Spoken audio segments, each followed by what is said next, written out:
آگ اگر پاکستان میں لگے تو بری ہوتی ہے، ایران میں لگے تو بڑی اچھی لگتی ہے کچھ لوگوں کو، حالانکہ تو وہ پڑوسی ہے اور پڑوسیوں کے بڑے حقوق ہوتے ہیں۔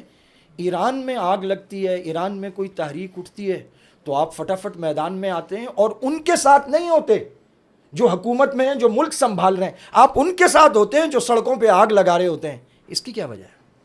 کیونکہ ہم شروع سے کربلائی ہیں، ہم حسین کے ساتھ ہوتے ہیں، حضرت حسین نے کسی ٹائر کو آگ نہیں لگائی۔ ہم حق کے ساتھ ہوتے ہیں۔ جو حق ہے وہ حکومت میں ہو یا نہ ہو، حق حق ہے۔ لیکن آپ حکومت کے ساتھ کبھی کھڑے نظر نہیں آئے۔ ضروری تو ہم پاکستان کی حکومت کے ساتھ کھڑے ہیں، ابھی بل کا معاملہ ہے، ہم کھڑے ہیں۔ تو یہی تو میں پوچھ رہا ہوں، یہاں حکومتوں کے ساتھ کھڑے ہوتے ہیں، وہاں حکومت کے یہاں خلاف بھی کیوں ہم ہوتے ہیں؟ حکومت پر نقد کرتے ہیں، جہاں حکومت غلط کرتی ہے ہم تنقید کرتے ہیں، اس جرم کی پاداش میں ہم پابند سلاسل ہوتے ہیں، پس زندہ ہوتے ہیں، لیکن جہاں حکومت کرنے کے کام کرتی ہے ہم اسے سراہتے ہیں، دونوں ہاتھوں سے سلوٹ